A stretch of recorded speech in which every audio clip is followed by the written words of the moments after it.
इतना जानते हैं कि अगर कांथराम जी ना होते तो आर.के. चौधरी राजनीति में ना आए होते। अच्छा, तो निश्चित रूप से देश बिगड़ा था, बनना शुरू हुआ, फिर बिगड़ना शुरू हुआ। गोल मटोल कर रहे हैं आप कुछ? नहीं, मैं गोलमोल में जो कर रही हूँ जानता हूँ भाई। पहले था उसमें, मैं देखा था, अब उसमें नहीं हूँ। ये हम जानते हैं कि माननीय कांथराम जी ने जिस मायावती को तैयार किया था, अब वो मायावती नहीं। अब हम समाजवादी पार्टी में हैं, तो नारा लग रहा है, जो पीडीए की बात करेगा वो दिल्ली से राज करेगा। बाबा तेरा मिशन अधूरा, माननीय अखिलेश यादव करेंगे पूरा। अच्छा समय था तो आर.के. चौधरी उनके साथ थे जब बहुजन समाज पार्टी का खराब समय आया था। नहीं, मायावती जी ने हमें पार्टी से निकाल दिया था भाई। माननीय से अखिलेश यादव, जो अखिलेश यादव थे वो नहीं है, बदल गए हैं। और समाजवादी पार्टी जो पार्टी थी पहले थी वो बदल गई है। नहीं, वो देश के नहीं, दुनिया के मात्र ऐसे नेता हैं कि जो मन में आया ना खाता न बही, जो मायावती ने कह दिया वही सही। इस देश के औरतों को और शूद्रों को पढ़ना लिखना वर्जित है, ये संकल्प था आरएसएस का पहले, और वो फिर से बीजेपी लाना चाहती है। ऐसा तो कहीं नहीं। मैं दिखाऊं, किताब दिखाऊं क्या? लेकिन वाल्मीकि जी ब्राह्मण थे। अच्छा, कब लिखा गया था कुछ? मैंने कह दिया, उसमें एक श्लोक है। अरे कब लिखा गया था, कितने मैं बोल रहा हूँ, गिनती नहीं है, मैं बता रहा हूँ, तो बहुत काल बाद। तो क्या अभी वहीं खड़ी रहेंगे? तो जैसे भारत पहले बिगड़ा था, बीजेपी सरकार फिर से बिगाड़ना शुरू कर दी है। नीतीश जी मुख्यमंत्री रहते हुए इस कुर्सी बैठे हैं, यहाँ आके। अच्छा, यही नमूना योगी जी भी पेश कर रहे हैं। कोई लड़की चली गई, हम पढ़ना चाहते हैं अच्छे स्कूल में, तो योगी जी ने अच्छे स्कूल में एडमिशन। यह कब होगा कि अच्छे स्कूल में सारे बच्चे पढ़ें, सारे स्कूल अच्छे हो जाए, हाँ, ये सही, उच्च शिक्षा प्राप्त करें? ये सवाल जब नाम देखने गए तो हमारा कहीं नाम ही नहीं, मैं रोने लगा। तो भैया से मैंने कहा, तो उन्होंने कहा भक्त तुम्हारा तुम फेल हो गए होगे, कुछ गलतियां हमसे हुई हैं। जैसे नीतीश को हमें छोड़ना नहीं चाहिए था। यह रहा आर.के. चौधरी साहब ने बताया। आपने कभी मुर्गा बने हैं कि नहीं? नहीं, कान पकड़े, बस कान पकड़े हैं। कभी कांसीराम साहब के साथ दलितों की लड़ाई, शोषितों की लड़ाई लड़ा। वैसे पेशे से अधिवक्ता थे। जहां भगवान राम का जन्म हुआ, उसी जन्मभूमि पर इनका भी जन्म हुआ। कठिन संघर्ष के बाद DS4 बना, उसमें संघर्ष किया। बाद में बहुजन समाज पार्टी की स्थापना हुई, उसमें जमीनी संघर्ष करने के बाद कई बार मिनिस्टर रहे, विधायक रहे। बहन जी के साथ उनके करीबी लोगों में गिने जाते थे। कांसीराम जी का बड़ा प्यार और स्नेह मिला, उनके कैडर थे। वर्तमान में सांसद हैं मोहनलालगंज से, सांसद हैं समाजवादी पार्टी से। बहुजन समाज पार्टी का वह रिश्ता DS4 से शुरुआत करके कांसीराम जी का स्नेह और प्यार, बहन जी के साथ लंबा संघर्ष, सत्ता में सहभागिता, और अब समाजवादी पार्टी के सांसद। हम हैं आर.के. चौधरी साहब के साथ। नमस्कार, बहुत बहुत बधाई आपको, एक फोन पर आपने समय दिया।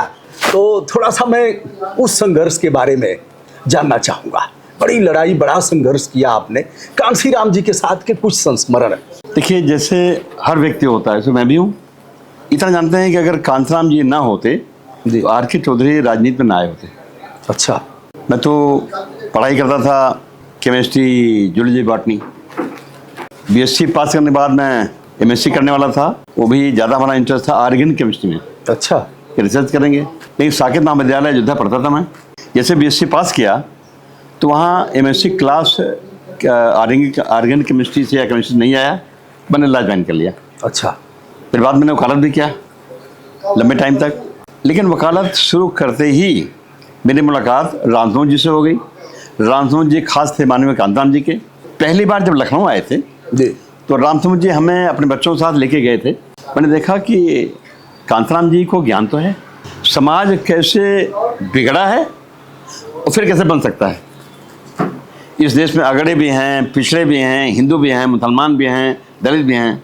भारत का संविधान कहता है, उसका प्रेम्बल कहता है कि we the people of India having solemnly resolved to constitute India. India बिगड़ा है, इसे बनाना है। बिगड़ा इस सेंस में कि पहले इस देश में दलितों को, पिछड़ों को पढ़ने का अधिकार नहीं था जी।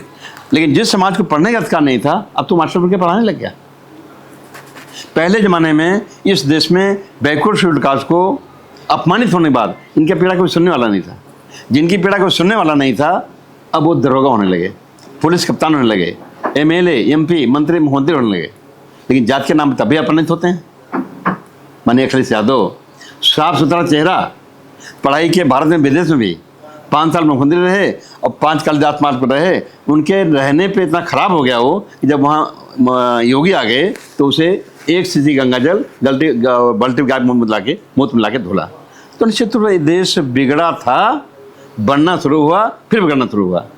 तो इसका काट सोल्यूशन हल मानवेंद्र कांतराम के पास था, इसलिए उनकी बात सुन के मैं भी काम करने लगा। जी, पहली मुलाकात जो हुई और कैसे प्रभावित हुए आप? जैसे आपने अपना परिचय दिया होगा उन्होंने कि यह नया लड़का है, नहीं, कोई दलित परिचय समाज नहीं से है, मैं LLB किया है, प्रैक्टिस कर रहा है। मैं रामचंद्र जी के साथ एक छोटे से प्रोग्राम में आया था लखनऊ में, अमीनाबाद वाले पार्क में, जी, मैदान में। जी, 2000 लोग रहे होंगे। प्रोग्राम खत्म हुआ, कांतिलाल जी उतर के मन से सबसे मिलने लगे। जी, जहाँ मैं खड़ा था वहाँ भी आ गए। रामचंद्र जी ने परिचय कराया कि साहब ये RK चौधरी हैं, वकालत करते हैं। तो नए थे, वकील भी नहीं थे, शुरू किया था अपने सीनियर के अंडर में। तो कांतिलाल ने हाथ बढ़ा दिया, मैं शर्मा गया, मैं तो हाथ जोड़ा और हाथ पकड़ लिया और इतने कहा कि RK चौधरी आप मेरे साथ काम करोगे, वकालत करोगे? इसका मेरे पास कोई जवाब नहीं था। लेकिन बाद में एक प्रोग्राम हुआ शासनी अलीगढ़, फिर भेज दिया रामचंद्र जी ने, फिर मैं गया। नहीं, उस समय आपने क्या बोला जब उन्होंने कहा वकालत करोगे? मैं शर्मा गया, आपको आंसर नहीं दे पाया। अच्छा, मतलब एक कि इतना बड़ा आदमी और हाँ। ये हाथ बढ़ा रहे हैं।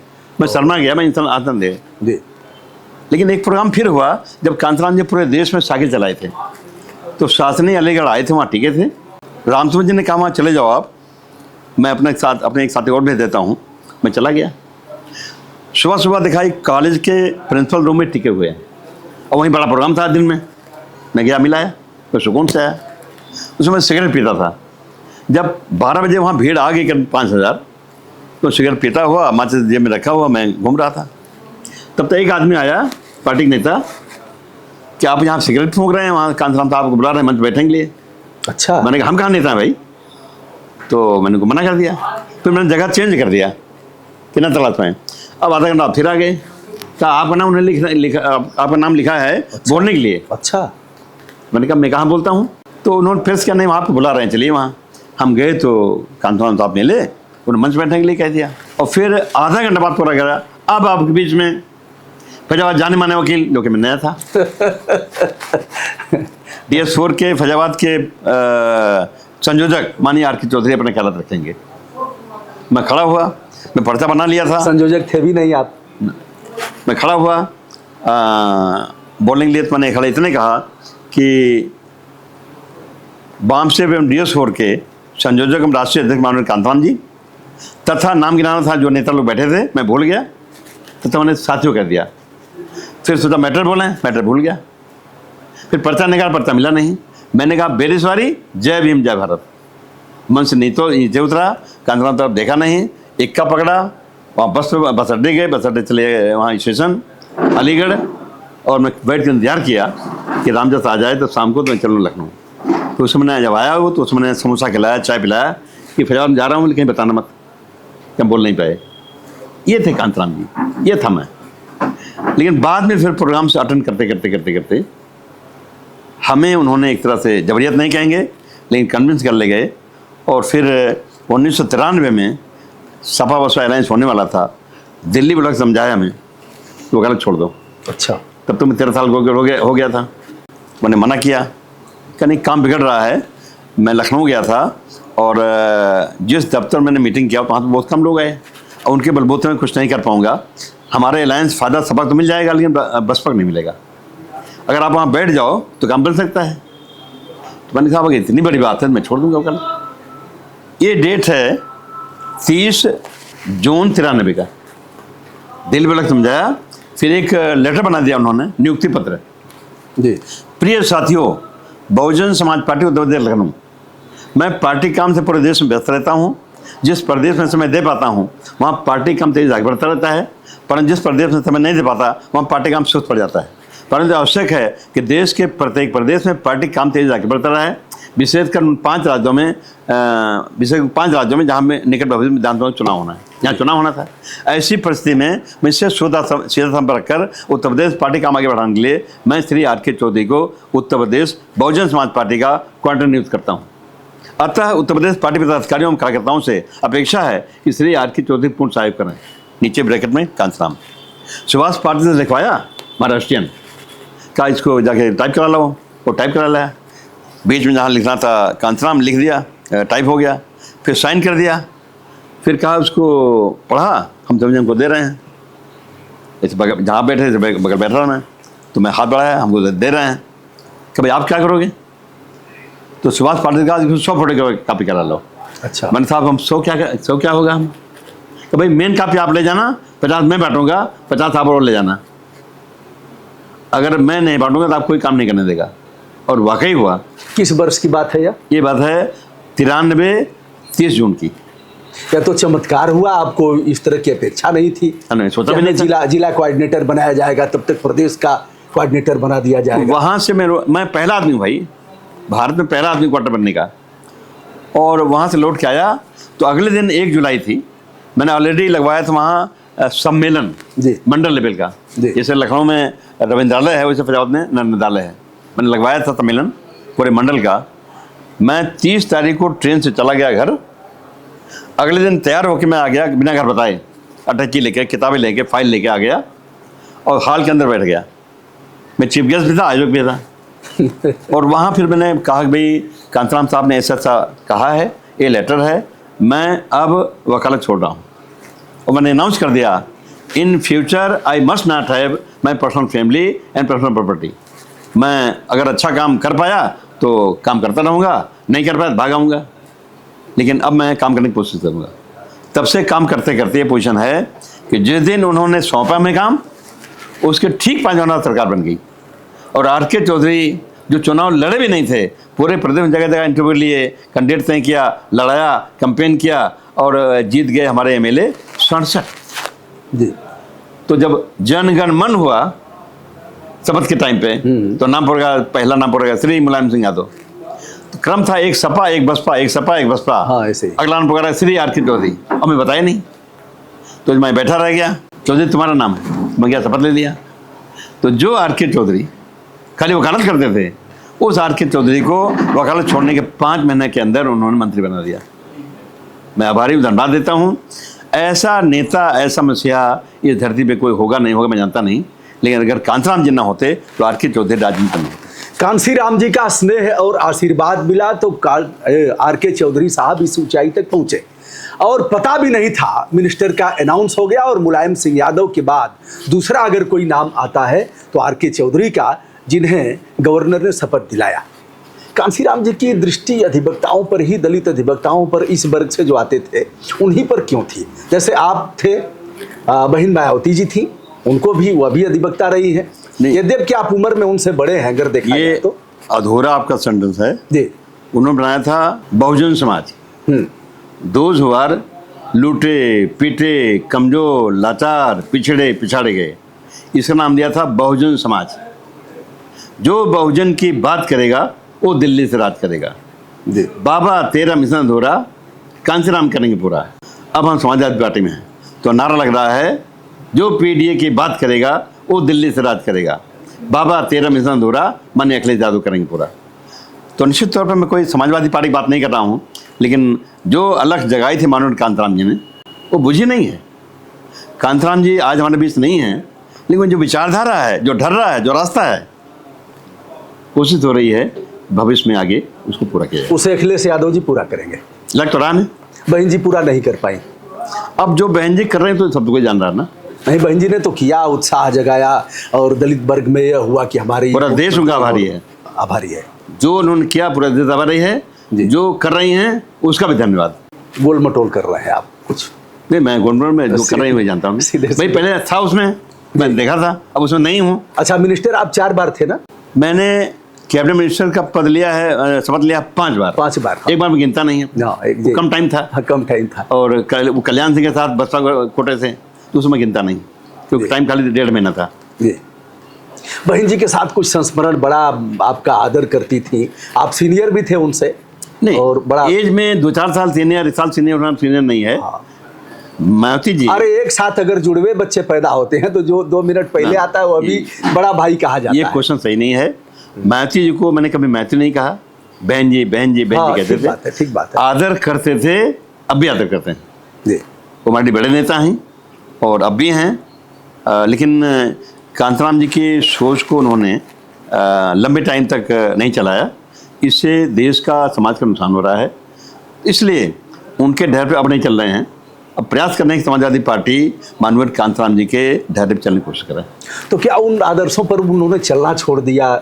सुविधा भोगी हो गई, कुछ दूसरे लोगों के हाथ में खेलने लगी? जैसे क्या दिक्कत थी इतने लंबे कालखंड तक रहने के बाद आर.के. चौधरी का अलग होना, फिर कांग्रेस में जाना, फिर जो दिखता है हर कोई जानता है, और अगर अंदर बात वही बता पाएंगी क्या हो गया हमको।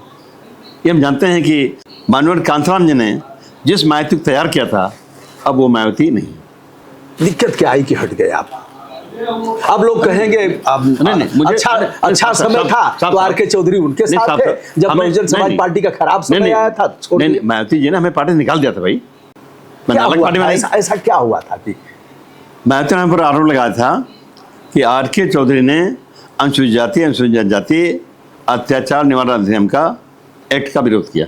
अच्छा, जबकि मैं तो समर्थक हूँ। क्या था वह मामला जिसमें आपने विरोध किया? कोई मामला नहीं था, कोई मामला नहीं था। उन्होंने एकाएक एक चिट्ठी दे दिया, आर.के. पार्टी से निकाल दिया, कोई मामला भी नहीं था। तो ऐसा क्या मतलब जैसे कान की कच्ची थी, क्या था मामला? जैसे इतनी बड़ी लीडर, एक बड़ा लीडर, एक बड़ा अब तो वही बता रहेंगे ना, हम क्या बताएंगे उनके बारे में? अरे आप इतने लंबे कालखंड तक रहे हैं उनके नहीं, तमाम लोगों ने निकाला, हमको भी निकाल दिया, इतने जानते हैं हम। तो क्या ऐसे ही निर्णय ले लेती थी खट से, कोई किसी को बाहर कर दिया और किसी को नहीं? वो देश के नहीं, दुनिया के मात्र ऐसे नेता हैं कि जो मन में आया ना खाता न बही, जो मायावती कह दिया वही सही। उसी का दंड भोग रहे हैं अगर देखा जाए तो। अब हम कोई जो जिन लोगों ने खून पसीना एक किया, इतना मेहनत किया, आज सभी लोग दरकिनार हो गए, बहुत लोग दिवंगत हो गए। अब देखिए, सुखदेव राजभर जैसे मायावती जी पे हम बोले नहीं, इसके लिए आप आए ना हम आए हैं। हाँ, नहीं, ठीक बात है। हम आगे क्या करना बताओ। हम भी उतना कुरेदना नहीं चाहेंगे। हम सही है, सही। चूंकि जानना चाहेंगे कांसीराम जी के प्रति हमारा इंटरेस्ट है। हाँ, इसलिए हमने जानना चाहा कि कांताराम जी वाज ग्रेट। निसंदेह बाबा साहब अम्बेडकर बाद अगर कोई पैदा हुआ है इस देश को ढर्रे पे ले चलने के लिए, तो कांताराम साहब ने। तो कांसीराम जी के बाबा तेरा मिशन अधूरा, कांसीराम करेंगे पूरा। और अब आप कह रहे हैं कि बाबा तेरा मिशन अधूरा अखिलेश यादव करेंगे पूरा। अखिलेश यादव कैसे करेंगे? क्या है इनके पास, क्या नीतियां हैं कि हम लोग हैं भाई, हम सीखें कांताराम साहब से जी। समाजवादी पार्टी में हैं जी, ये कम है क्या? हमारी तरह बहुजन समाज पार्टी से निकल के सैकड़ों लोग आए हैं, बहुत आए। और समाजवादी पार्टी, जो समाजवादी पार्टी पहले थी, अब वो समाजवादी पार्टी नहीं है जो पहले थी। हाँ, अब नहीं है वो। निश्चित तौर पर इस समाजवादी पार्टी में एक नया तेवर है, एक नई सोच है। इसमें कभी बाबा साहब अम्बेडकर के इन्वॉल्वमेंट नहीं होता था, अब है। अच्छा, एक पम्पलेट जारी हुआ है, आपके हाथ लगा नहीं लगा है बाबा साहब पे जी। तो माननीय से अखिलेश यादव, जो अखिलेश यादव थे वो नहीं है, बदल गए हैं। और समाजवादी पार्टी जो पार्टी थी पहले थी वो बदल गई है। उन्होंने डॉक्टर लोहिया, बाबा साहब डॉक्टर अम्बेडकर, माननीय कांताराम जी का सबका इन्वॉल्व करके एक रूट तय किया है, और हमें लगता है कि पूरे देश में समाजवादी पार्टी आगे बढ़ेगी। मुलायम सिंह जी के साथ का कोई संस्मरण बताइए। ही वॉज ग्रेट, मतलब वो अपने कार्यकर्ताओं का पक्ष लेते थे और मदद करते थे, कार्यकर्ताओं बढ़ाते थे आगे। तो इनका तो क्वालिटी थी। आपके साथ कोई संस्मरण, कोई मुलाकात, कोई ऐसा मामला जो आपको याद रहेगा हमेशा? और एक दो नहीं कहूँ, कही है भाई, एक आध बताइए। हाँ, एक आध। भाई हमें लगता है कि वो अपने कार्यकर्ताओं पर पक्ष लेते थे, हमारा भी पक्ष लेते थे। अच्छा, जब मैं उनका कार्यकर्ता नहीं था। हाँ, लेकिन सरकार में देखिए लॉयल तो था भाई, सरकार हमारे लीडर थे वो, तो कभी वो किसी को निराश नहीं किए। अच्छा। ये बड़ी बात है। मतलब सबको मिला जुला करके लेकर के चलते थे, सबको साथ लेके चलते थे, साथ लेकर के चलते थे। वो अगर कहीं किसी से गलती हो जाए कभी सुधारते थे, समझाते थे, कभी डांटे नहीं, अगर डांटे भी तो बाद में पुरस्कार दिए। यह स्वभाव था। हाँ। कल्याण सिंह जी के साथ कोई संस्मरण आपका? अब कल्याण सिंह खुद ही गलत पार्टी में थे, तो वो स्वभाव कितना अच्छा हो, बाद में सही पार्टी में गए थे कुछ दिन के लिए। अब मतलब वो और मुलायम सिंह जी एक साथ हाथ मिला करके, और एक प्रतिबद्धता राजनीति का होता है, वो अभी संघर्ष करने वाले थे। हाँ। लेकिन निश्चित तौर पे इस देश में अगर कोई बिगाड़ रहा है तो आरएसएस बनते 100 साल हो गया। आरएसएस देश को फिर उस जगह ले जा रही है जब था स्त्री शूद्रो नध्यतम। इस देश के औरतों को और शूद्रों को पढ़ना लिखना वर्जित है, ये संकल्प था आरएसएस का पहले, और वो फिर से बीजेपी लाना ऐसा तो कहीं नहीं मैं दिखाऊं, किताब दिखाऊं क्या? जैसे हेडगेवार ने जब स्थापना किया हेडगेवार छोड़ो। 1925 में भारत में जो हमारे धर्म के ग्रंथ हैं, वो धर्म आपने पढ़ा नहीं? आपने रामायण पढ़ा है क्या? ना आपने बताइए। आपने पढ़ा होगा रामचरितमानस? अब बताइए, रामायण पर ही। मानस पढ़ के वाले रामायण कहेंगे? रामायण मैं अभी लिख रहा था रामायण कब रामायण पे अभी लिख रहा था मैं। कब लिखा था रामायण? मैं बताऊं? हाँ, एक श्लोक है, यथा ही चोरा स तथा ही बुद्धा। जो सजा एक चोर को दी जाती है, वही सजा बौद्ध मतलम्बी को दे देना चाहिए। ये श्लोक रामायण का है, हमारा नहीं। इस मैंने रामायण लिखा गया है बहुत काल बाद, तो साफ साफ तो हो गया। किसने लिखा था ये प्रकरण? अरे उन्होंने क्या, वाल्मीकि जी ने। वाल्मीकि कौन थे, जानते हो आप? हाँ बताइए। ब्राह्मण।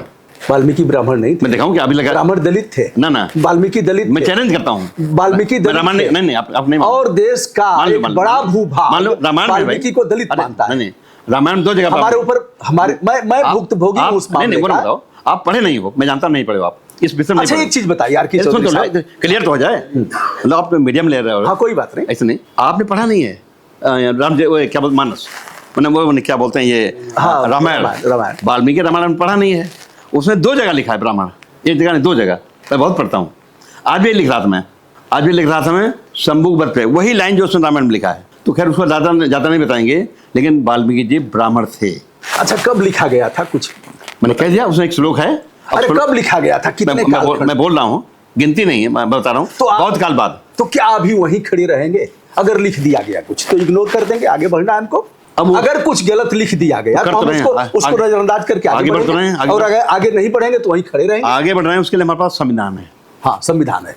मैंने कहा कि we the people of India having solemnly resolve to constitute India, ऐसा भारत बनना है जिसमें उच्च वर्ग के लोग तरक्की करके बहुत आगे बढ़ें। लेकिन जो स्थान लुटा है, पिटा है, कमजोर है, लाचार है, पिछड़ा गया है, वो भी आगे बढ़ के बराबरी और इंसानी जिंदगी जीने का मौका पाने लगे। ये संविधान कहता है। आज का संविधान, पहले का संविधान अंतर हुआ ना, पहले वर्णवेद था। डॉक्टर अम्बेडकर अपने तमाम साथियों सहित जो अध्ययन करके लिखे हैं, उसको इस देश में उतारना है। इसलिए इस देश में सबसे बड़ा ग्रंथ है संविधान का। लोकतंत्र का सबसे पवित्र ग्रंथ है, बड़ा ग्रंथ है। और मैं आरोप इसलिए लगा रहा हूं कि हमारी संसद लोकतंत्र मंदिर है कि नहीं है? वहां संविधान की प्रति होनी चाहिए नहीं?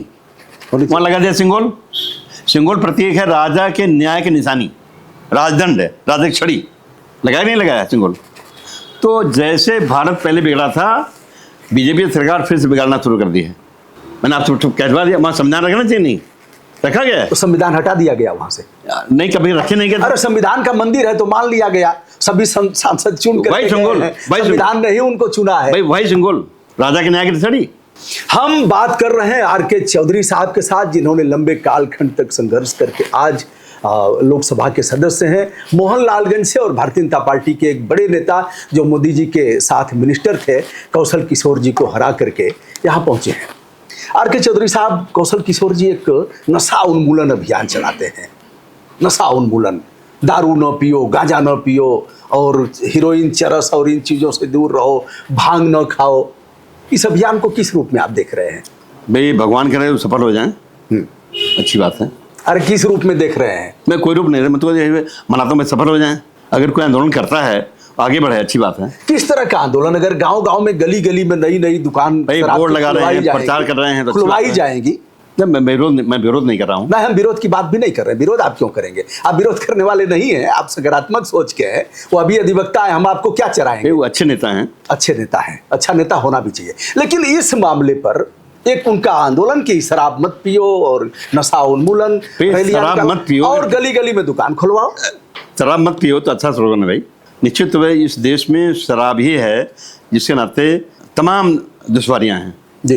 तो अगर इस पे काम कर रहे हैं तो अच्छा काम कर रहे हैं। अपने समाज को अब तक उत्थान की तरफ कितना ले गए आप, जब से आप काम कर रहे हैं और तमाम संवैधानिक पदों पर आप? देखिए, इसका कोई आंकड़ा नहीं है जी, आंकड़ा नमूना भर है। नमूना जैसे शहीदनगर क्षेत्र है, वहाँ एक गाँव है सौ सीरन, वहाँ रहते हैं सपेरा लोग। इसी बेड पे, इसी सोफा सेट पे पूरे परिवार सहित आगे आज 2 महीने पहले, और एक लड़के को ले आए, अपनी पत्नी को ले आए, 2-3 बच्चे और आए, यहीं बैठे, उनको चाय पिलाया, कहा था इस बच्चे को मैं पढ़ाना चाहता हूँ। तो मैंने 2 दिन सवाल पूछा उससे, शायद कक्षा 3 में पढ़ता है, वो पढ़ते ही बताया, हमको अच्छा लगा। तो मैंने कहा कहाँ पढ़ाना चाहते हो? कहा किसी अच्छे स्कूल में। मैंने कहा सरकारी चाहे प्राइवेट, कहाँ साहब, मैंने आप तलाश लो कहाँ पढ़ाओगे, तय कर लो जी। मैं पढ़ाऊँगा जी। और उसने तलाश लिया, फिर टेलीफोन किया, जब मैं फला स्कूल में हूँ, अंग्रेजी वाला स्कूल है, तो मैंने 50,000 रुपये लगा दिया, मैंने कहा पढ़ाओ। फिर मैं मैनेजर से बात किया, मेरे पास टाइम नहीं था, फिर उसको फीस भिजवा दिया, फिर एडमिशन करने में गया, वहाँ लड़का पढ़ रहा है। तो हमारी सोच ये है कि जो सक्षम नहीं है, कमज़ोर है, अगर उसके अंदर टैलेंट है, वो भी आगे बढ़ जाए। ये नमूना मैंने 4 जगह पेश किया है, तो हम उसको कोई तारीफ नहीं कर रहे हैं, लेकिन ऐसे काम करना चाहिए। यही नमूना योगी जी भी पेश कर रहे हैं। कोई लड़की चली गई, हम पढ़ना चाहते हैं अच्छे स्कूल में, तो योगी जी ने अच्छे स्कूल में एडमिशन कराया। यह कब होगा कोई कि अच्छे स्कूल में सारे बच्चे पढ़ें, सारे स्कूल अच्छे हो जाए, हाँ, ये सही है। उच्च शिक्षा प्राप्त करें। ये सवाल योगी का नाम लो ना लो, हमसे मतलब नहीं है, लेकिन हम चाहते हैं, आपके माध्यम से यही जाना भी चाहिए, हम चाहते हैं देश में 1 नेशन 1 एजुकेशन। यहाँ 2 तरह के स्कूल है, एक सरकारी प्राइमरी स्कूल जो चल रहा है मिड डे मील भरोसे, पढ़ाई नहीं होती, एक प्राइवेट स्कूल, तमाम पढ़े लिखे लोग, अच्छी तनख्वाह पाने वाले लोग अपने बच्चों को प्राइवेट पढ़ाना चाहते हैं। तो 2 तरह के शिक्षक होंगे भाई। हमें लगता है कि देश में सारे सरकारी स्कूल, सारे स्कूल को चलने देना चाहिए, और प्राइवेट स्कूलों को उसको अधिग्रहित करके सरकारी तौर चलाना चाहिए, जिससे पूरे देश में एक तरह के स्कूल चल सके। भाषा भले अलग अलग हो आसान के अनुसार, लेकिन मैटर, सब्जेक्ट, मास्टर एक जैसा पढ़ावे। अगले भी आगे बढ़ सकते हैं, पिछड़े दल भी आगे बढ़ सकते हैं, लेकिन अगर 2 तरह की पढ़ाई होगी तो समाज विकसित नहीं हो पाएगा। तो क्या आपकी गवर्नमेंट बनेगी तो इस तरह की व्यवस्था करने का प्रयास करेंगे? हमारा ठीक है, देश में ना हो, प्रदेश में हमारा पूरा प्रयास। देखो, गवर्नमेंट का मैं हेड नहीं हूँ, लेकिन ये है कोशिश होगी कि इसको गवर्नमेंट बनने के पहले भी बाद में भी इसको प्रचारित करें, जिससे हमारी गवर्नमेंट मुखिया इसको भी अडॉप्ट करके चला दें। 1 नेशन 1 एजुकेशन, समान शिक्षा। जी। सबसे अधिक समस्याएं किस तरह की आती हैं? जैसे थाना की आती हैं, तहसील की आती हैं, चिकित्सालय की आती हैं। दिन भर आप जनप्रतिनिधि हैं, सांसद हैं, 5 विधानसभाओं के बराबर आपका क्षेत्र है। किस तरह की समस्याएं ज़्यादा आती हैं? और समस्या हर तरह की आती है, लेकिन एक तरह ज़्यादा मारपीट की आती है, और गरीबी के नाते सफरिंग ज़्यादा है, वो समस्या आती है। समस्याएं बहुत तरह की आती हैं। जैसे थाने को किस रूप में देख रहे हैं?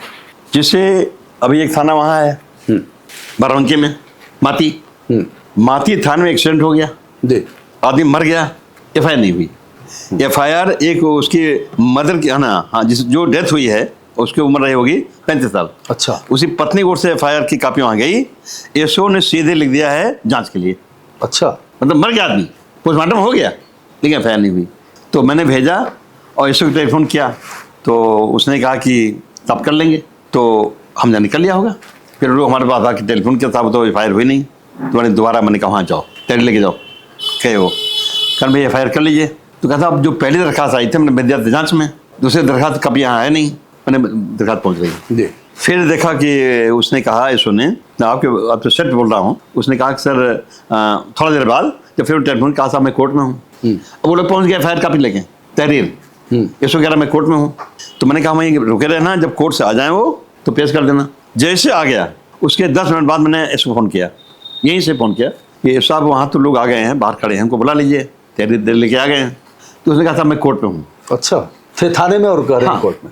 अब रिपोर्ट तो हमको मिल गई। हाँ, थाने में, क्योंकि वहाँ लोग तब सीधे में ये जो है किसी और, मतलब चूँकि ना जिस गाड़ी से एक्सीडेंट हुआ है उसका नंबर लिख दिया, तो कहीं ना कहीं ये फेरबदल कर रहा है। तो हमने सीधे SP से बात किया, SP तुरंत वो कहा मैं भी करता हूँ, और तुरंत बुला के FIR कर लिया। ये भारत है। अब सांसद जी, एक बड़ा सवाल खड़ा होता है, कहीं एक्सीडेंट हो, आदमी मर भी जाए, अपराध दर्ज न हो, मामला सांसद के पास जाए, सांसद 2 बार 3 बार टेलीफोन करें, फिर न हो, फिर उसके बाद कप्तान के यहाँ जाना पड़े, DGP के यहाँ जाना पड़े। इसे किस रूप में देख रहे हैं? भारत यह लोकतंत्र और देश कहाँ जा रहा है? भारत जातियों का देश है। हर जाति अपने जाति पक्ष लेता नहीं लेता है। मैं गलत कह रहा हूँ क्या? हमारा लड़का, हमारी लड़की कितना पढ़ा लिखा हो, लेकिन जब शादी तय करते हैं, तलाश के अपने गोत्र नहीं करते हैं, अपने विराज में करते नहीं करते हैं। तो ये अगर कहीं प्रैक्टिकली शादी के अलावा भी कहीं कोई अप्लाई कर रहा है, तो जात पात का भेद है, वो है ना असर। भाई जो बात करूँगा, शादी अपने बिटिया की शादी अगर नहीं करता है तो जात में ही करता है। हाँ, जात में ही करेगा। तो इसका असर है। जात में करेगा या फिर विवश होकर के, या फिर स्वेच्छा से कहीं और करेगा, तो आप कानून के, वो अफेयर की बात है। हाँ, अफेयर की बात है, और कोई दिल से नहीं करता वो। हैं, उसको करना दिल पड़ता से है। भी खुश होकर के बच्चे अगर उस तरह से उस मुकाम पर पहुंच गए, कोई बात नहीं, हाँ, बच्चों की खुशी अर्जित में कर खुशी लेते है, कहीं भी करते हैं, इसको कोई उसमें रोक हमें नहीं बोलना है, लेकिन चुप तो ये एफआईआर अगर नहीं किया है तो कारण तो ही है, ये सुनते कहना पड़ा। एफआईआर हुई तो देश बिगड़ा है। तो कहाँ आर के चौधरी फोन करेंगे तब एफआईआर दर्ज होगा? नहीं, मैंने तो उदाहरण बताया आपको। तो ऐसे मामलों में क्या सदन में उठाना, कुछ लिखना, जांच बैठवाना, भाई जैसे जो आपसे कह रहे हैं वही सदन उठाएंगे, लेकिन इससे काम होने बचेगा। देखो, इस देश में जातियां बनी हैं, उसको भोगना पड़ेगा। इस देश में संघर्ष करते करते करते करते संघर्ष फेल भी होता है, पास भी होता है। हम चाहते हैं कि पूरा देश एक हो जाए और ना कोई अगड़ा ना कोई पिछड़ा, सब इंसानियत बरतते हुए काम। अगड़ा और पिछड़ा कैसे? अरे जाति जनगणना होगी, अगड़ा पिछड़ा रहेगा? अब तो जाति बताना पड़ेगा कि हम आर के चौधरी, हम ब्रजभूषण दुबे, हम मजबूरी फलाना है ठिकाना और यह हुआ। अरे भाई 100 साल बाद आए, 200 साल बाद आए, कभी या तो खत्म हो रहा था बच्चों में, नीचे कभी स्तर तो पर खत्म हो इंसानियत, रहा था, कभी तो बच्चे नहीं पूछ रहे थे किस बिरादरी का कौन है। कभी तो इंसान को इंसान कहा जाए, क्यों जाति कहा जाए? इंसान को इंसान कहा जाए, लेकिन नेता लोग कहने देंगे क्या?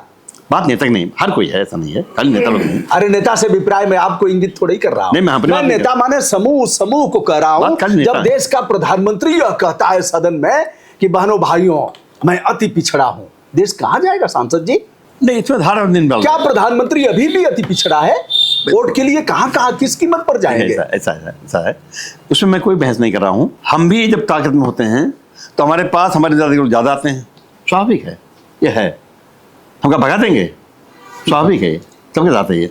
चलिए अंतिम सवाल एक अंतिम सवाल, अंतिम नहीं जी। जब कोई मिनिस्टर बनता है, एमएलए बनता है, एमपी बनता है, तो उसमें भीड़ लगती है।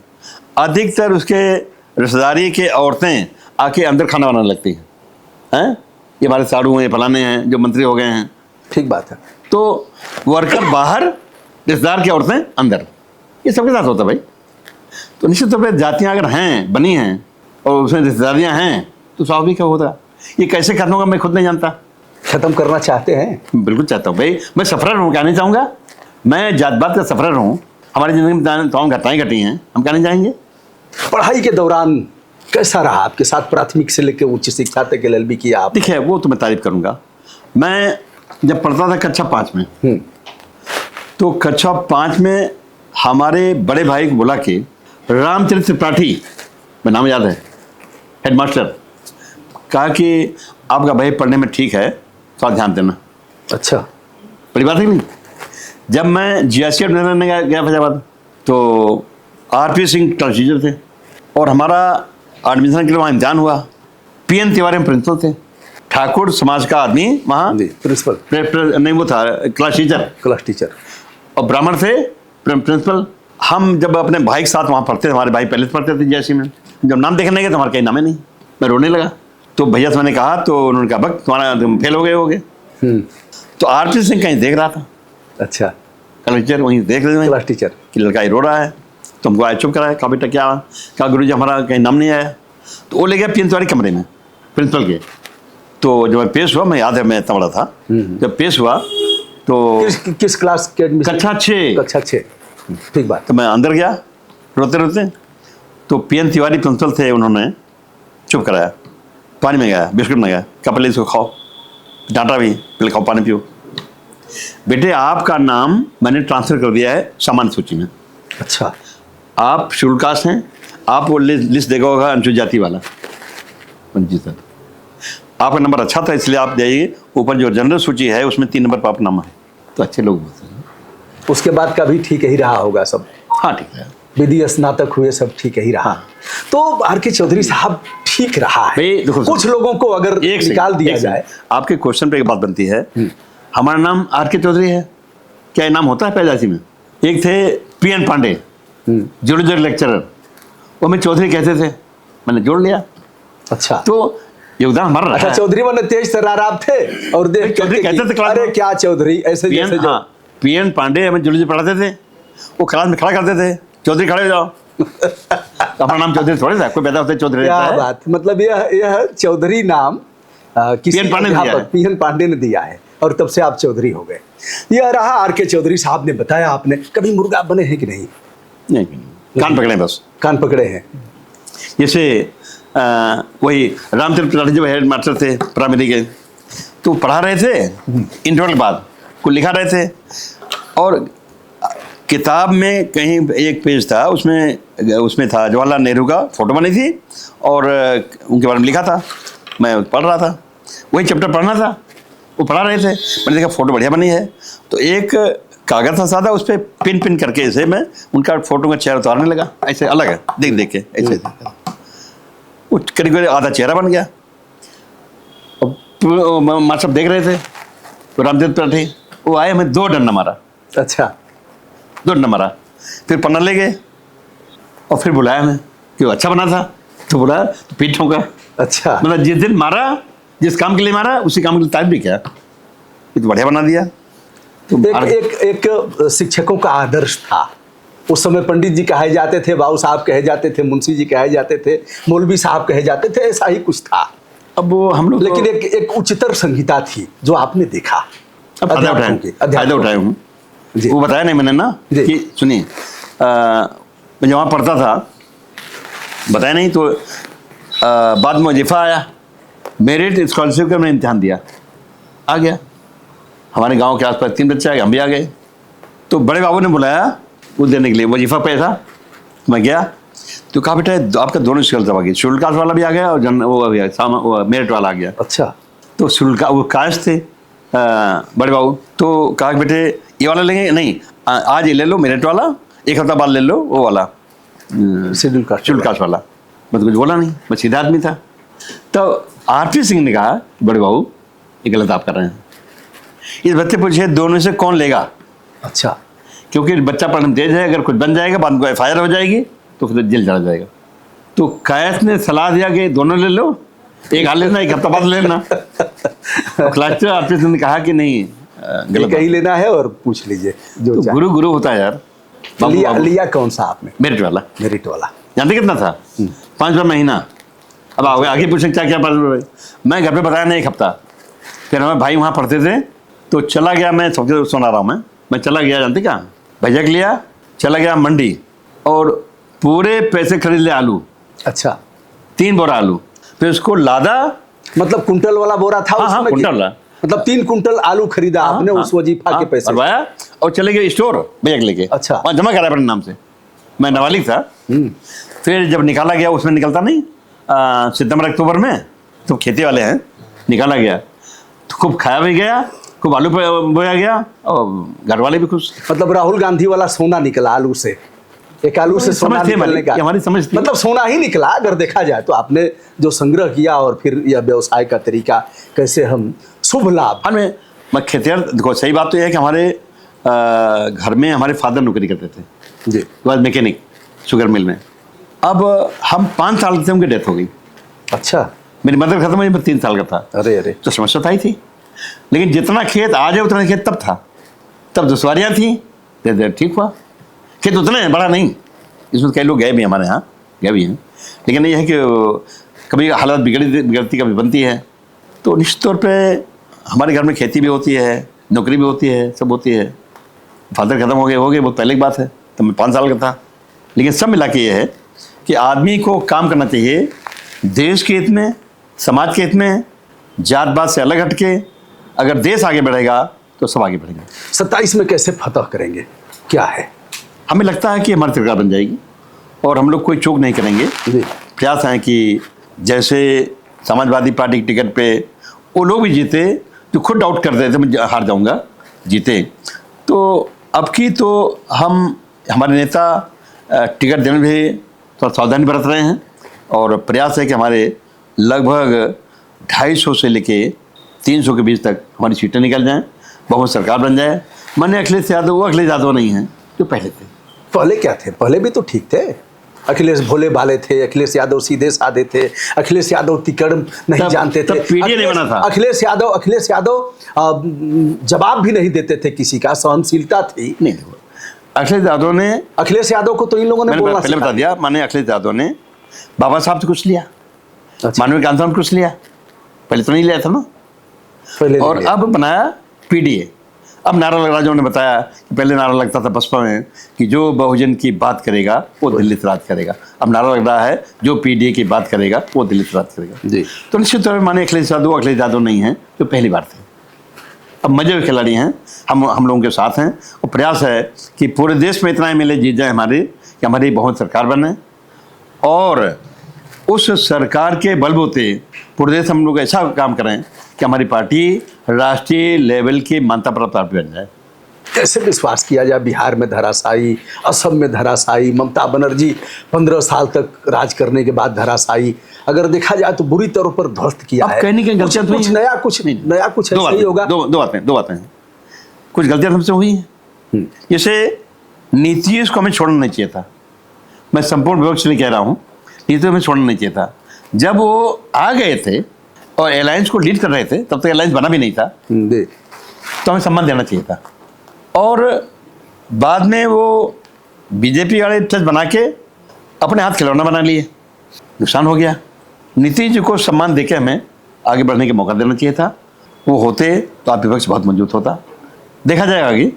अब नीतीश जी तो है नहीं यहाँ हमारे साथ, लेकिन तमाम अच्छे लोग सकते हैं, नीतीश जी आ सकते हैं, फिर कोई ऐसा मैं बयान नहीं दे पाऊंगा। अरे कितनी बार आना जाना हुआ, पलटा मारना हुआ, तो आ सकते हैं। कोई राजनीति में आवश्यक थोड़ी है कि नीतीश जी मुख्यमंत्री रहते हुए इस कुर्सी बैठे हैं यहाँ आके। अच्छा, कोई जानकारी है कि नहीं? यहाँ इसी कुर्सी पर इसी कमरे में मुख्यमंत्री रहते हुए आज की थोड़ी बात करना है। मैं गलत तो नहीं करा भाई। सपा की सरकार थी, मैं BS4 बनाया था और मैंने किले मीटिंग लगाई थी और वो अपनी पार्टी यहाँ फैलाने वाले थे हमारे सहयोग से। फिर एक बार मैं चला गया पटना, हमसे उन्होंने बात किया 1.25 घंटा अलग। फिर हमने कहा कि हमारे यहाँ आ जाइए, तो मैं महाराजा वजीर प्रांत के लिए प्रोग्राम लगाया, प्रोग्राम तैयारी किया बढ़िया। सपा की सरकार थी, हम सपा में नहीं थे, परमिशन नहीं मिला। वो आ गए, उनको रिसीव करके मेरा भाई गेस्ट हाउस छोड़ दिया, परमिशन नहीं मिला। हाँ, परमिशन नहीं मिला था। और वो आके बैठ गए, मैं छोड़ा। उन्होंने कहा आप जाइए देखिए, मैं अकेला आऊँगी जरूर, मैं भाषण नहीं करूँगा। सुनिए गौर से, मैं आऊँगी जरूर, मैं भाषण नहीं करूँगा, परमिशन नहीं मिला है, लेकिन मैं अकेला देखने आऊँगा। अब जब 2 बजा तो मैं सारा ज्ञान हमको परमिशन मिल गया। फिर मैंने उनको फ़ोन किया, गेस्ट हाउस थे, कि परमिशन मिल गया, आप हम लेने आ रहे हैं। नहीं लेने आए, टाइम खराब होगा, परमिशन मिल गया, मैं आ रहा हूँ। फिर वहाँ बोले, फिर यहाँ चाय पीने आए। तो मतलब ग्रेट पर्सन नीतीश कुमार को अगर देखा, मतलब ये बता रहा हूँ, हमारे था कि नहीं था? हाँ बिल्कुल था। मतलब वहाँ बोले, फिर यहाँ चले आए चाय पीने। फिर एक नाम है स्वामी मौर्य, उन्होंने दरख्वास्त लगाई थी उनसे मिलने की, तो जानते क्या कहा? आज की चौथी यहाँ चाय पीने आ रहा हूँ मैं, वहाँ जाइए। अब आए फिर। क्यों छिटक गए स्वामी प्रसाद मौर्य इतना? जैसे सवाल तो उनका है ना, हमारा नहीं है। तो दोस्तों यह थे RK चौधरी साहब, जिनके साथ हमने बातचीत किया। आपको कैसा लगा बताइएगा, और फिर जो आपके कमेंट होंगे कभी फिर बैठा जाएगा स्टूडियो में। आपने समय दिया एक फोन पर, बहुत बहुत बधाई, धन्यवाद।